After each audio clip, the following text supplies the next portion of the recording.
नमस्कार, अपना बिहार देख रहे हैं आप। आपके साथ मैं हूं संतोष गंगवार। बुलेटिन की शुरुआत करेंगे इस वक्त की बड़ी खबर के साथ। गोपालगंज से इस वक्त की बड़ी खबर मिल रही। लव जिहाद का सनसनीखेज मामला सामने आया है। नगर थाने में पीड़िता ने बयान दर्ज कराया है, केस दर्ज कराया है। तबरेज आलम के खिलाफ मामला दर्ज हुआ है। नाम बदलकर लड़की से शादी का आरोप लगा है।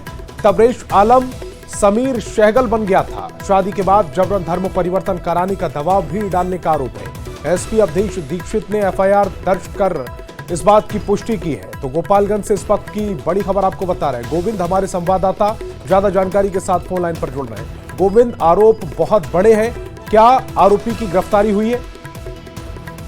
जी बिल्कुल, देखिए अब तक तो गिरफ्तारी नहीं हो पाई है। जो तबरेज आलम है वो घटना के बाद से फरार बताया जा रहा है, लेकिन इस पूरे मामले में पीड़िता ने जिस तरह से एफआईआर दर्ज कराया है उस पर एक गंभीर सवाल खड़ा हो रहा है, क्योंकि जिस तरह से लगातार कई महीनों तक उसे रखा गया और फिर नाम बदलकर उसके साथ शादी का झांसा दिया गया और फिर इस मामले में धर्म परिवर्तन किया गया, तो आरोप कई गंभीर है। और इस पूरे मामले में इस वक्त नगर थाने में एफआईआर दर्ज हो चुका है। आरोपी की गिरफ्तारी के लिए सदर एसडीपीओ प्रांजल के नेतृत्व में नगर थाने की पुलिस टीम इस वक्त छापेमारी कर रही है, लेकिन अब तक किसी की गिरफ्तारी नहीं हो सकी है।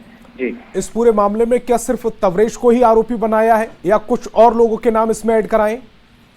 देखिए, इस मामले में हमारी बात गोपालगंज के एसपी अवधेश दीक्षित से भी हुई है और सदर एसडीपीओ जो जांच अधिकारी हैं उनसे भी हुई है। उन्होंने साफ तौर पर कहा है कि तबरेज आलम के अलावा कई लोगों का नाम पीड़िता ने लिया है। पीड़िता को जहां कई दिनों से रखा गया था, जहां इसे टॉर्चर किया जा रहा था, उन लोगों का भी नाम आया है। शहर के एक निजी नर्सिंग होम के ऊपर जहां नीचे लिंक चल रहा था और उसके ऊपर उस पीड़िता को कई दिनों से रखा गया था, जहां पर खाना पीना बंद कर दिया गया था। और ठीक है गोविंद, आप इस पूरी खबर पर नजर रखिए, आगे भी आपसे अपडेट लेते रहेंगे। फिलहाल आपका बहुत बहुत शुक्रिया। और पटना से बड़ी खबर मिल रही है। विनय कुमार बनाए गए हैं बिहार के नए डीजीपी। इस वक्त की बड़ी खबर आप तक पहुंचा रहे। 1991 बैच के आईपीएस अधिकारी है विनय। गृह विभाग ने अधिसूचना जारी की है। आलोक राज की जगह लेंगे विनय कुमार। इस वक्त की बड़ी खबर आपकी टेलीविजन स्क्रीन पर। पटना से इस वक्त की बड़ी खबर, विनय कुमार बनाए गए हैं बिहार के नए डीजीपी। 1991 बैच के आईपीएस अधिकारी हैं विनय। गृह विभाग ने अधिसूचना जारी की है। आलोक राज की वो जगह लेंगे। विनय कुमार अब आलोक राज की जगह लेते हुए नजर आएंगे। नए डीजीपी विनय कुमार के बारे में भी आपको जानकारी दे देते हैं। विनय कुमार 1991 बैच के आईपीएस अधिकारी हैं। उन्होंने आईआईटी खड़गपुर से इंजीनियरिंग की पढ़ाई की। कुशल और ईमानदार अधिकारी के रूप में उनकी पहचान है। बिहार पुलिस भवन निर्माण निगम के डीजी रह चुके हैं।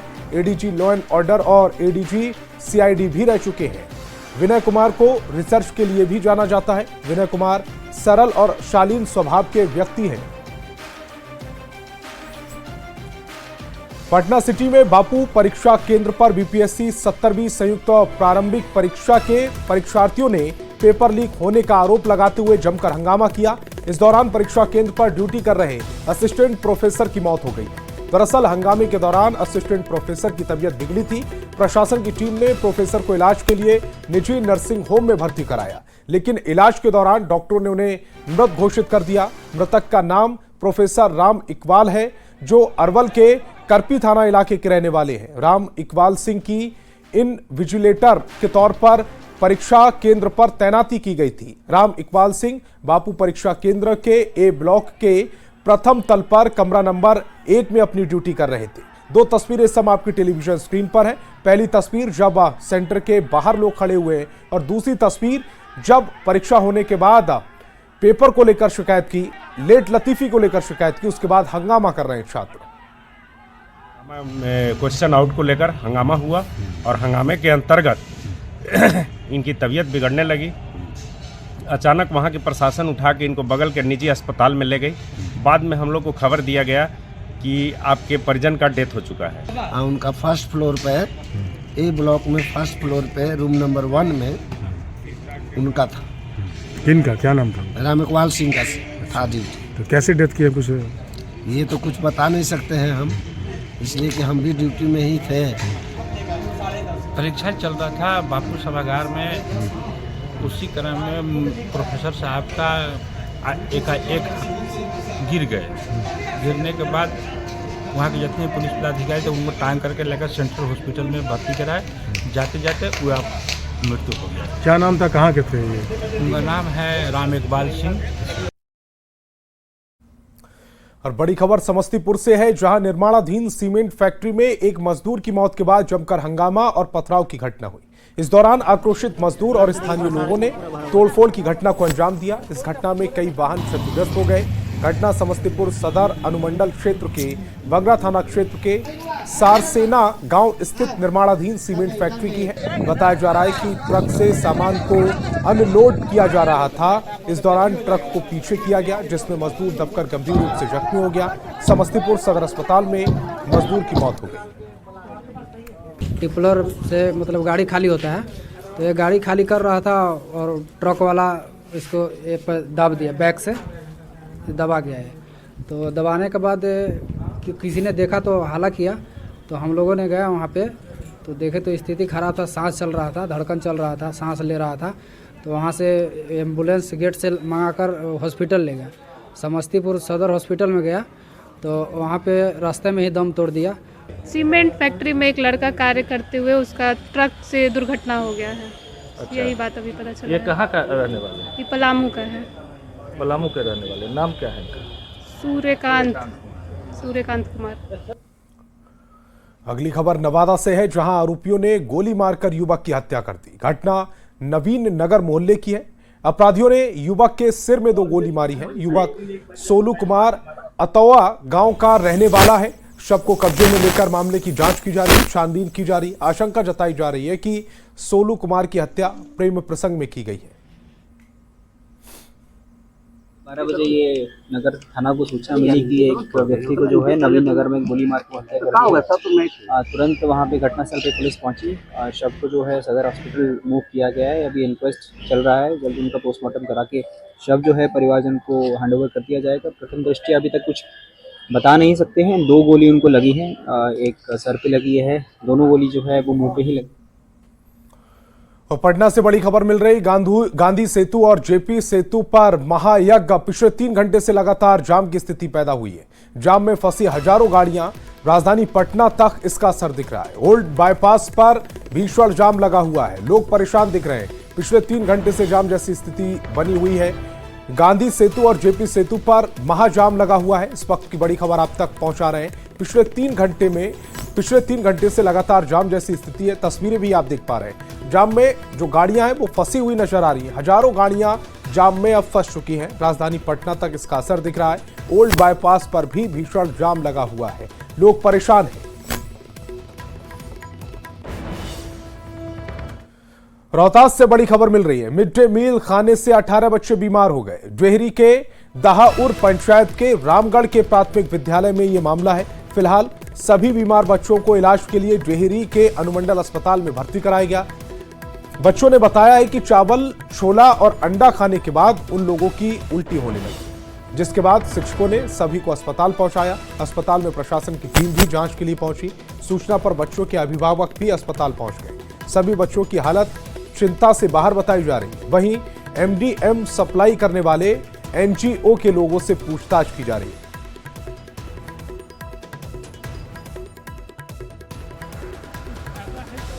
चावल, छोला और अंडा में पानी था और काला भी था और उजला कुछ निकल रहा था उसमें। अच्छा, कितने बच्चे खाए थे तुम लोग वहाँ पे?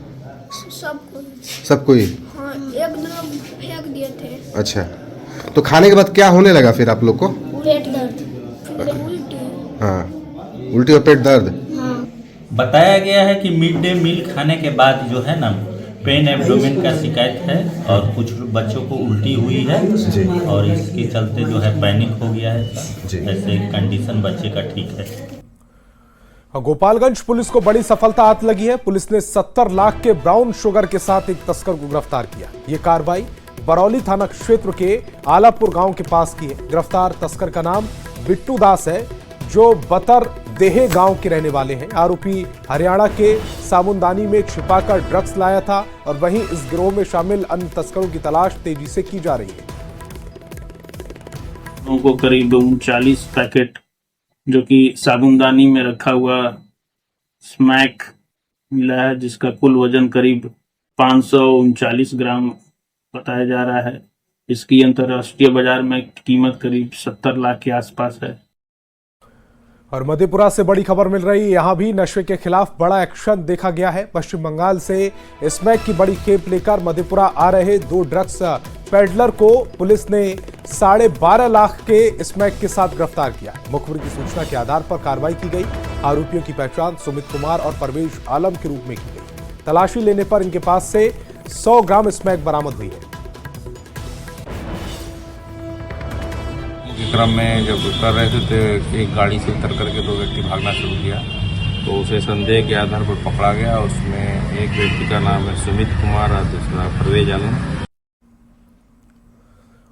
और मुजफ्फरपुर से इस वक्त की बड़ी खबर मिल रही, दिन दहाड़े स्कूटी सवार दंपत्ति से छिनतई हुई है।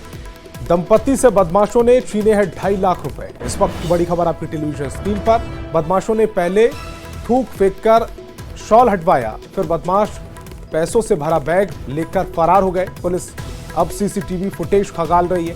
तो मुजफ्फरपुर से इस वक्त की बड़ी खबर, दिन दहाड़े स्कूटी सवार दंपत्ति से छिनतई की गई है। थूक फेंक दिया है तो साल को हम लोग हटा दिए हैं, परसों उसको दिखने लगा, इसीलिए इसको लेने में आराम हुआ। कैसे छीना? हाथ में से ऐसे निकाल के चलते बना। ये महिला एक आ रही थी स्कूटी पे और कुछ अज्ञात लोगों के द्वारा 2 लोग थे बाइक पे, उनसे उनका पर्स छीन लिया गया जिसमें मोबाइल भी था। थोड़ी दूरी के बाद उन्होंने मोबाइल बंद कर दिया है और जहां तक ये आदमी बता रही हैं कि 2.5 लाख के आसपास अमाउंट था। अवारा की तस्वीर आपको दिखाते हैं, जहां बीपीएससी परीक्षा के बाद लोग अब वापस लौट रहे हैं और ट्रेन स्टेशन पर भारी भीड़ देखने को मिल रही। आरा स्टेशन पर जैसे ही लोकमान्य तिलक ट्रेन प्लेटफॉर्म संख्या 2 पर पहुंची, ट्रेन पर सवार होने को लेकर होड़ मच गई। वहीं ट्रेन के गेट पर लोग लटक कर जाने को बेताब है। स्टेशन पर हर तरफ नजारा अमूमन ऐसा ही नजर आ रहा है। परीक्षार्थी जैसे तैसे अब वापस घर लौटने के लिए जद्दोजहद कर रहे हैं। तस्वीरें समाप्त की टेलीविजन स्क्रीन पर। बीपीएससी की परीक्षा समाप्त होने के बाद देखिए ये आरा रेलवे स्टेशन की तस्वीर है और ये पटना जाने वाली इंटरसिटी एक्सप्रेस है। और किस तरह से देखिए जो परीक्षार्थी हैं भैया देखिए किसी तरह तो जाना पड़ेगा, इतना सारे भीड़ है, सरकार को इस पर देखना चाहिए। कहाँ जाना है आपको? हमको जाना पटना। अच्छा, तो कैसे जाएगी इस स्थिति में? बस ऐसे ही जैसे तैसे सब लोग जाएंगे वैसे हम लोग भी चले जाएंगे। तो करती है बहुत परीक्षा को लेकर। हाँ बहुत परीक्षा करती है, लेकिन बिहार सरकार इस मामले में हमेशा लापरवाह रहती है। भीड़ तो बहुत है ट्रेन में। सर मजबूरी है सर, जाना पड़ेगा। सबसे अच्छा उपाय ये हो सकता था सर कि जो बच्चे जहाँ के हैं सर उसके अगल बगल वाले जिले में लौट कर देते तो इतने परेशानी नहीं होती। सर हम आए हैं सर बेगूसराय से। इतना दूर परीक्षा दिया, अगल बगल में दे देता तो दिक्कत नहीं होता।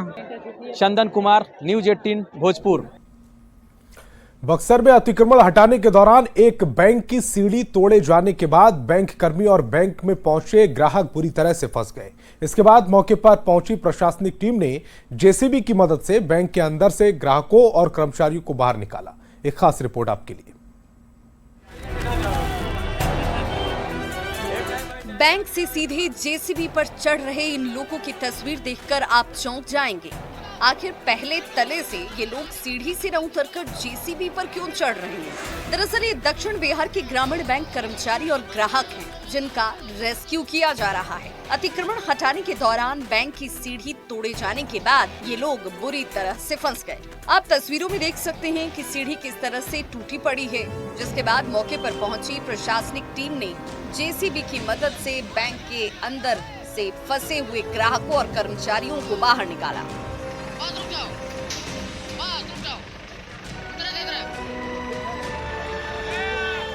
जैसे भी आमजनों की समस्याएं आती थी कि जाम लगी रहती है और सरकारी भूमि पर अतिक्रमण का मामला आया था। साथ ही अभी वर्तमान में RWD रोड जो है यहीं पे इसका चौड़ीकरण का प्रस्ताव है। इस उद्देश्य से हम लोग सरकारी भूमि पर जो अतिक्रमण है प्रॉपर वे में यहाँ से हम लोग हटाए हैं। ये अजीबोगरीब मामला सिबरी थाना क्षेत्र के नियाजीपुर बाजार का है, जहां प्रशासनिक टीम की ओर से अतिक्रमण को हटाया जा रहा था। बताया जा रहा है कि मकान की सीढ़ी सरकारी जमीन पर बनी हुई थी और इसी मकान में दक्षिण बिहार ग्रामीण बैंक भी है। ऐसे में जब प्रशासन की टीम ने सीढ़ी को तोड़ा तो ऐसे हालात बन गए।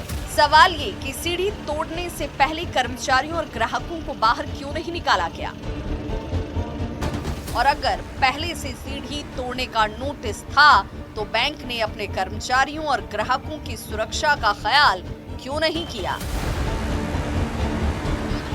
न्यूज़ 18 के लिए बक्सर से पुष्पराज पांडे की रिपोर्ट। अब प्रयागराज में प्रधानमंत्री मोदी ने करोड़ों की परियोजनाओं का लोकार्पण किया है। प्रधानमंत्री मोदी ने हनुमान मंदिर और संगम तट पर पूजा अर्चना की। प्रधानमंत्री मोदी ने संगम तट पर पहुंचकर गंगा पूजा और कुंभ कलश पूजन किया, जिसके बाद उन्होंने अक्षय वट, सरस्वती कूप कॉरिडोर और बड़े हनुमान मंदिर में दर्शन पूजन किए। इस दौरान प्रधानमंत्री मोदी ने 5500 करोड़ की परियोजनाओं का उद्घाटन भी किया।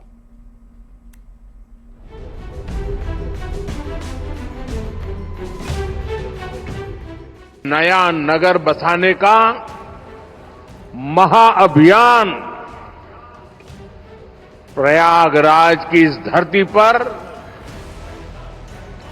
एक नया इतिहास रचा जा रहा है। आज से ठीक 30 दिन बाद प्रयागराज में भारत की संस्कृति, सनातन, आस्था, अध्यात्म, परंपरा और अनंत युगों की जीवन यात्रा का महापर्व यानी महाकुंभ शुरू होने जा रहा है। ऐसा महापर्व जो अनंत युगों से देश की नीति और राजनीति को दिशा दिखाता है। और इस बार महाकुंभ से एकता का महामंत्र निकलने वाला है। इस बात का संकेत खुद प्रधानमंत्री नरेंद्र मोदी ने दिया है। प्रयागराज की इस धरती पर एक नया इतिहास रचा जा रहा है। महाकुंभ का आयोजन देश की सांस्कृतिक, आध्यात्मिक पहचान को नए शिखर पर स्थापित करेगा। वहीं इससे पहले पीएम मोदी अरैल घाट से निषाद राज क्रूज में सवार होकर संगम तट पर गए। यहां उन्होंने साधु संतों से मुलाकात की। इसके बाद पीएम मोदी ने संगम नोज पर 30 मिनट तक पूरे विधि विधान से गंगा पूजन भी किया। गंगा को चुनरी और दूध चढ़ाया। इसके बाद पीएम ने अक्षय वट की परिक्रमा की और फिर लेटे हनुमान जी की आरती उतारी और उनको भोग लगाया। इन व्यवस्थाओं को देखने के बाद पीएम मोदी ने पिछली सरकारों को आड़े हाथ भी लिया। कुंभ और धार्मिक यात्राओं का इतना महत्व होने के बावजूद पहले की सरकारों के समय इनके महात्म्य पर ध्यान नहीं दिया गया। श्रद्धालु ऐसे आयोजनों में कष्ट उठाते रहे। वैसे भी कुंभ भारत की सनातन संस्कृति का प्रतीक है। मोक्ष को भारत की संस्कृति में जीवन का अंतिम लक्ष्य माना जाता है और कुंभ स्नान इस मोक्ष का एक माध्यम है। इसी मोक्ष के लिए एक बार फिर से साल 2025 में 14 जनवरी से एक नए सिरे से अध्यात्म की अनंत यात्रा शुरू होगी। Bureau report, news 18। तो इस बुलेटिन में फिलहाल इतना ही। आप देखते रहिए न्यूज़ 18 बिहार झारखंड।